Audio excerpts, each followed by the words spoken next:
Hello and welcome back to a What I Read video. These videos are coming in quicker and quicker every month, like it's already the end of June, which is crazy. June has been quite a busy month, quite crazy, so I haven't read as much as I would have liked to. So we're just gonna crack on. I read 3 books this month. It's also been a heat wave in the UK, hence why I am dressed in a vest, but we're powering through with the heat of this room. So, last month I read quite a lot of crime books, so when I came back from Wales, I wanted a little bit of a break from heavy books. So, went for more of a summer, spring vibe, and it was a book that my mum gave to me, and it's The Beachside Guest House by Vanessa Green. So this one's a nice, easy summer read if you're just wanting something to take you away from like heavy plot lines. So we meet a few group of friends. So you've got Rosa and Bea, who are friends, and then there's also another friend, Iona. So Rosa, Bea and Iona. So Rosa and Bea go back to where they all sort of went on holiday together in their youth in Greece, and open up a windmill as a B&B because they enjoyed in this area last time and wanted to reopen it because I think it had been closed. They've renovated it, so they go into that of the plot line. And then you've also got a separate plot line of Iona, who is friends of the girls but hasn't been friends with them for a long time due to a coercive relationship that she's in the book. So there is a coercive relationship in there as a trigger warning if that is something that might affect you, because the character isn't very nice in this, but it does have this, it kind of like needs to be there for the story to sort of have a little bit of a drama and also for the story to develop. So Iona is with her then boyfriend who is coercive, and you're really willing for Iona to come out of this relationship in the story. I think that was like the main thing that sort of kept me even more invested in this story for Iona's storyline. And she tries to go over to her friends in Greece to try and get away from him, and then other things happen, and then Bea and Rosa meet old friends and faces, and things don't go quite as planned straight off. So it's a nice little story. It didn't really take too long to read. The chapters are not too short but not like too long, so a nice length, and the writing's quite big as well. So yeah, I think I gave it 3 stars just because it was just a simple read, and the plot wasn't like fantastic, nothing particularly like shocked me, but it was nice enough. And yeah, so The Beachside Guest House by Vanessa Green. The second book is another Frida book because it wouldn't be a book video without Frida McFadden. I wanted to try and read a book that I knew wouldn't take me too long, so it's Frida McFadden, Dear Debbie. So this is one of her newer ones. It's not brand new now, but it's one of her newest books. And this was about a woman called Debbie who worked for a newspaper advice column. And so she was, which is why it's called Dear Debbie, because people would say, Dear Debbie, and then come to her for any problems, but it was more for gardening. So she was like working for a gardening column in a newspaper. So they would come to her for gardening tips, and then she would write back. But as you read the book, it's more of things that have been saved on her computer that haven't been published in the article, and it's more about people wanting advice on like their relationships, and she would give advice that you probably wouldn't want to publish. So advice about maybe killing the husband if they're not doing what she wants, or poisoning, like any way of killing their husbands because they're annoyed by them or they're worried about the relationship. And they were the ones sort of that you'd read in the book that was kind of like a draft that ravelled into the storyline eventually. And then you've also got her daughter in the book, well, her 2 daughters, and other people that are sort of involved in different ways. So there's a neighbour, or not a neighbour, there's a friend who she met at the gym who isn't all that she seems, but Debbie is friends with her, so you sort of see her storyline and why she is befriended Debbie. You've got Debbie's husband, you've got Debbie's husband's boss that's in here. They've got Debbie's husband's friend. Like, there's lots of people that are in this book for a certain reason. So Debbie's also not who all she seems. So she'll kind of find ways of like putting revenge on people or getting rid of people.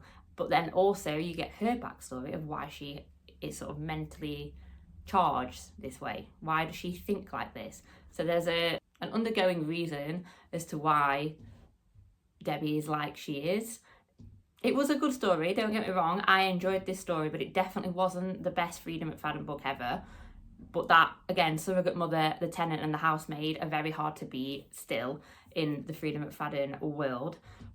It was great. It was really good, but again, it was quite a slow burn, which is fine, like I said before, but a thriller book, sometimes you do want a little bit more to happen. There were things happening, but it was very slow. And I didn't see like the final twist coming. So I suppose that makes it better. But everything else was quite predictable, I do find. But I think the more Freida books you read, the more you kind of know the set out of the story, because most of her stories are written similarly, but it's the same author. So it wasn't my favourite, but it definitely wasn't my least favourite. My least favourite ones, I think I've said before, but I'm going to say it again for any new viewers, are The Teacher and The Boyfriend. They just weren't for me. Did not enjoy those stories. But I know they're very popular with other people.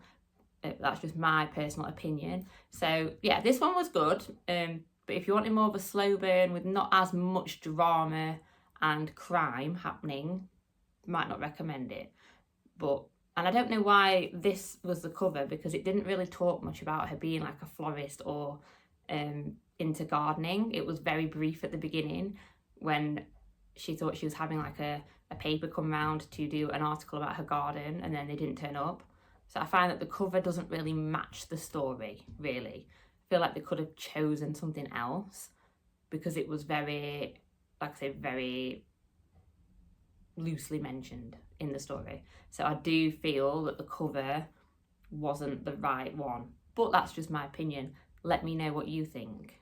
So sorry if I've just rambled there, but yeah, that one was Dear Debbie. I also got a free bookmark with this book because the shop thought that I'd not got one, and when I came to read this, the other bookmark fell out. So now I've got two little Dear Debbie bookmarks, which was a nice little touch.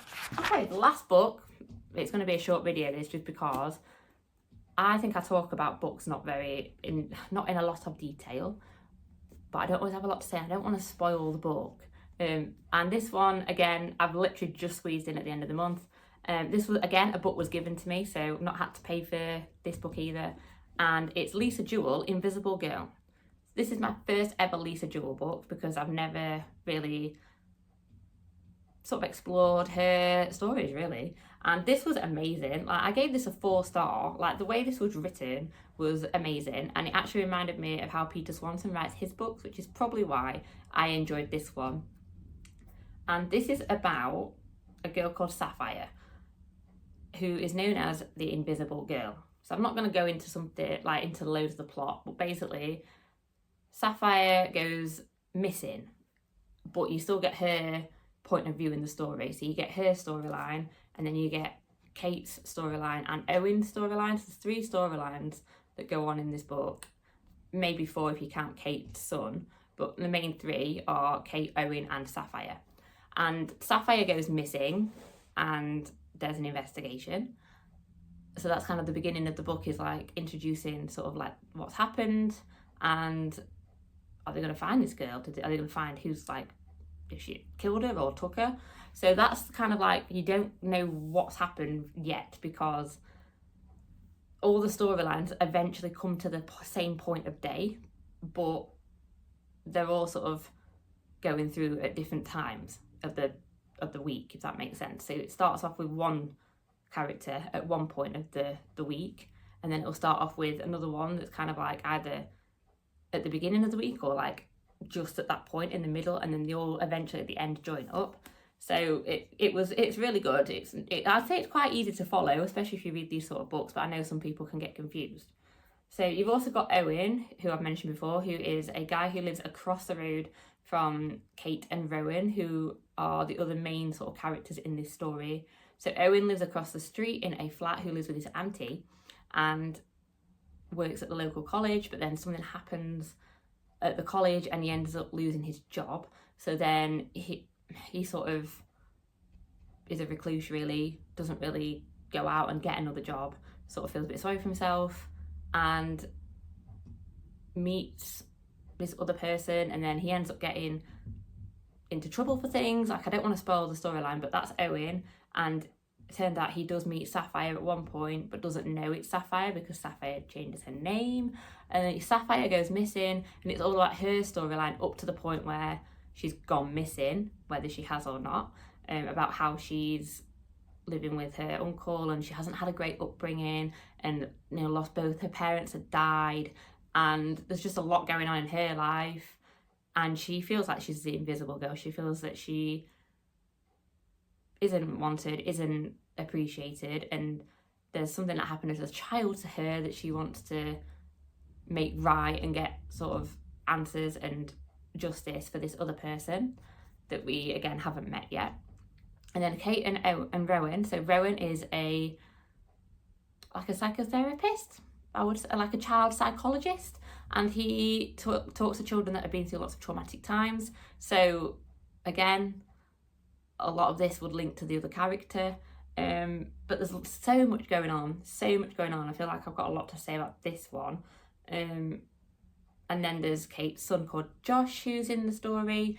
There's her daughter and her daughter's friend, who says that the things that have happened to all these girls have happened to her, but then retracts the statement. So there's lots of things, and I did kind of see what was going to happen, but not straight away. So it kind of like kept leading you to certain people, and it's not usually them. When a book is sort of giving you clues to who they want you to think it is, it's not usually them. But I did eventually sort of click on to, okay, this is who it's going to be, like the little twist right at the end of the book. So that's why I gave it 4 stars, just because, again, because I'm reading more crime books now, I can sort of tell sometimes who it's going to be. But it didn't make it any less enjoyable. I flew through this book because I think I had a week to try and get this read before this video. So yeah, probably a week, just over a week maybe. And yeah, finished this literally yesterday as I'm filming this. So yeah, cutting it fine because it's like the 28th of June. But this one was really good. So I would love to check out some more Lisa Jewell books. I really want to read like The Family Upstairs and The Family Remains and None of This Is True. I think I like the sound of those. Don't Let Him In as well. So if there's any other Lisa Jewell books that you recommend, please let me know, because I really want to read some of hers. I'm trying to get into different authors, as I've said before. So that's it. That, I feel like it's kind of a very short video, probably one of the shortest ones I've filmed. But I'm so glad I managed to get a 3rd book in, because otherwise I would have probably put next month's and this month's together, just because it wouldn't have been a long enough video. I'm hoping July is going to be a little bit calmer so that I can actually read some more books. I have just started my next book ready for next month, so we're on good track. We're making progress. Let me know what your reads have been this month. Love to know about books, and definitely trying to, I say, broaden and my horizons with my genres and stuff. So yeah, that's it. That is it for this month, and what a month it's been. What a month it's been in more than one way possible. But we move into July, the weather's getting hotter. It's getting to where I'll be off work for a good chunk, so I will be able to read like some thicker books as well, that I'll be able to talk about, because there's one book series that I still haven't finished that I absolutely love, but it's my summer holiday read, so that'll be hopefully in my August video, so look out for that. But yes, thank you so much for watching. Please subscribe if you would like to see more from me. Like I say, I do book videos at the minute, but I have done a variety of different things if you check out my channel, and I do like to do vlogs when I'm doing something interesting, so look out, maybe there was some vlogs in the summer, but yeah, I will see you in the next one. Goodbye.